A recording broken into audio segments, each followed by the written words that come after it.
Welcome to Facts TV News, where everything is true. Senior citizen fatally stabbed in Manchester, man in custody. A man has been taken into police custody following the stabbing death of a senior citizen in Tweedside, Manchester on Sunday. The deceased has been identified as 65-year-old security guard Fitzbourne Patterson, otherwise called Major. Reports from the Spalding police are that about 2 a.m., Patterson and the man got involved in an altercation. During the dispute, the man allegedly used a knife to stab Patterson in the abdomen. Patterson was rushed to hospital, where he succumbed to his injuries. The accused man's name is being withheld as the investigation is ongoing. Police in Portland on alert for a back-to-school protest over bad roads. Acting commanding officer for the Portland Police Division, Veloni Campbell, says cops will be out in their numbers on Monday to mitigate against any disruption to the smooth start of the new school year. This as reporters have been reliably informed that taxi and minibus operators are planning to use the return of classes on Monday to mount roadblocks to register concern about poor road conditions. Transport operators and other road users have complained about the bad state of roads, particularly corridors in the eastern end of the parish, which are currently undergoing major road construction as part of the Southern Coastal Highway Improvement Project, which runs from neighboring St. Thomas to Portland. The protest is reported being planned along the main thoroughfare leading from Boston to Port Antonio. This could impact teachers and students at several schools including Titchfield High, Happy Grove High, Port Antonio High, Fair Prospect High, Bunchbrook Primary, Port Antonio Primary, and Portland High School. Campbell says while the police are not aware of any planned process, it is understood that some persons use their time of the year to mount demonstrations to draw attention to their concerns. She says the police are on high alert to deal with all roadblocks that might be mounted by public transport operators, which, according to her, could cause some disruption for commuters, including students returning to school. I am not aware of that specific information, but we are monitoring the situation, said Campbell. Because we thought as much that persons may want to use the opportunity, and that stretch of road is of most concern, so we'll be putting things in place. We know that this period normally persons take the street to highlight whatever issues they may have, Campbell added. Sixth Form Pathway Program set for a rocky start. While thousands of students are pre-registered for the Sixth Form Pathways Program, set to kick off at high schools and selected community and teachers' colleges in the new academic year, many institutions are not ready for the initiative due to a lack of resources exacerbated by the recent mass exodus of teachers. President of the Jamaica Teachers Association JTA, Lysandra Harrison, told reporters that educational institutions have struggled with preparations for students who want to take part in the program. So this policy directive comes about and there is not much consultation with St. Principal, who will be expected to execute this policy directive, and so we found that the physical spacing remains a chronic issue. The issue of retaining two cohorts because some of these very high schools are already overcrowded. So, where do we put these additional people? Harrison questioned. Coupled with the fact that we have a pending teacher shortage, which could affect retaining the necessary skills and competencies to carry out some of these programs, especially to facilitate those students on pathways 2 and 3, as we already have a deficit in terms of available teachers for the technical and vocational areas, there is going to be some kind of challenge, she added. The program is broken down into 3 pathways. Students who are pursuing the Caribbean Advanced Proficiency Examination (CAPE) are in Pathway 1. Those who will participate in the technical and vocational courses are in Pathway 2. Pathway 3 facilitates students who do not have passes in the CSEC and will be able to resit subjects or acquire certificates. Harrison argued as well that there is a disparity in the funds that will be provided to high schools and community and teachers' colleges to facilitate the students in the program. She said that while the high schools will be receiving $17,000 per student, the colleges will be receiving $60,000 per student. When I asked a principal about the funding, I was told that it was the same $17,000 that is paid per child in their secondary stage of schooling. That is grade 7 to 9.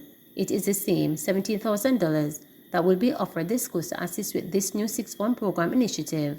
And if anybody does an audit on the market, what it costs to offer a Sixth Form program in the traditional sense, you know $17,000 is nowhere there, Harrison explained. The community colleges and teachers' colleges that will be assisting in the program, because spaces are not available in some of the schools, the ministry has made provision that a nearby teachers' college or community college will assimilate some of the students. Those colleges will be offered $60,000 per child. So the high school principals are saying, I am not understanding, why are you giving us $17,000 and then you are giving the community colleges or the teachers' colleges a different amount of money to facilitate the same program, the JTA president stated. Harrison said that while the initiative is a good and necessary one, the lack of conversation with those who will have to implement it and the lack of funding and space remain huge issue even with the impending start of the new school year. The schools that already have a traditional sixth form, they will definitely be going ahead with that, but where they did not have a technical or vocational year to facilitate those on pathways 2 and 3, they are going to be having their own set of challenges, and likewise, those who have the technical vocation, they may just be able to transit over to the traditional academia, sixth form, but again the physical spacing remains a problem, Harrison explained. The JTA president pointed out that teachers are raising this concern not to be resistant to the new program, but to highlight the issues the school and their administrators will face if certain resources are not made available, and they are the ones who are experiencing the challenges firsthand. Please note that our hearing of concerns as it relates to the rollout of the initiative is not indicative of our concluding that the concept is bad. Our position as educators on the ground is that not enough consultation was done with us to ascertain our readiness to implement same. It needs further dialogue, as we all agree some mechanism must be employed to save our children post-secondary school, Harrison stated. She added that the JTA is anticipating the kind of dialogue needed to highlight some of these issues and the realities that are on the ground, even as we seek to carve out the best response as we seek to facilitate the same. Speaking at the JTA's annual conference last week, Education Minister Favor Williams revealed that more than 17,000 students have pre-registered for the program. Back to school breathed life into dressmaking industry. The reopening of face-to-face school has breathed life into what seem like stagnant industries. One such business venture is dressmaking. Traditionally, dressmakers are one of the biggest benefactors of the reopening of schools in the September period, but after being denied for 2 years by COVID-19, things seemingly are returning to some normality. Patricia Cohen, a dressmaker that operates from home in corporate era, recalls what life was like pre-COVID. Before COVID-19, I used to get a lot of work for both wholesale and private entities, sewing for several schools such as Take High School and multiple schools from all tourists across Jamaica. For private entities, I used to sew basic school, private school and high school uniforms. Cohen, while affected by COVID-19, managed to secure a minimal amount of work during this unprecedented time.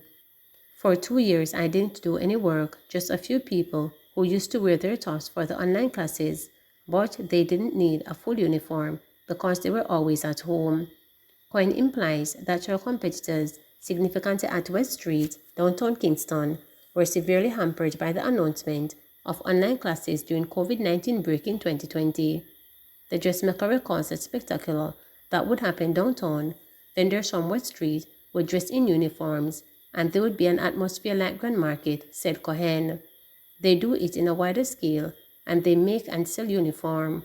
Before COVID-19, normally, when it was back to school, the place would be active as if we were having a Grand Market. Dressmakers are said to benefit now that face-to-face classes resume in September, but Cohen remains cautious as the COVID-19 positivity rate can increase at any time. I feel great that face-to-face school will be back, but I do not want to take as much work. So far, I have supplied to persons selling in the Morant Bay Market and Old Market, so it is good so far. But compared to previous years, I'm not doing as much work, Cohen told reporters. Cohen anticipates that back-to-school rush will be greater for dressmakers than ever come Saturday and Sunday. All of them are excited to come back at full force. Most Jamaican public schools are expected to reopen on September 5th. Jamaica reports 79 new COVID-19 cases, 5 new deaths. The Ministry of Health and Wellness reported 79 new COVID-19 cases on Saturday, September 3rd, bringing the infection total to 150,180. The new cases comprise 47 females and 32 males, with ages ranging from 3 years to 96 years. 5 deaths were recorded, bringing the total death toll to 3,267. The cases were recorded in Kingston and St. Andrew 20, St. Catherine 8, St. Elizabeth, St. James and Clarendon 4, Trelawney, St. Thomas and St. Anne 1, Manchester 15, St. Mary 9, Portland and Westmoreland 6. Hanover was the only parish to report no new cases. The deaths reported are a 90-year-old male from St. James who died in March 2022, and 84-year-old female from St. Anne who died in August 2022, a 95-year-old male from St. Catherine who died in August 2022, a 73-year-old female from St. Catherine who died in August 2022, and an 85-year-old female from St. Catherine who died in September 2022. There were 86 recoveries in the last 24 hours, bringing the total to 97,012. Currently, 124 people are hospitalized, 42 of whom are moderately ill, 2 severely ill and 6 in critical condition. Jamaica's positivity rate for the latest round of testing is 17.5%. Please remember to subscribe, like, share, and click the notification bell.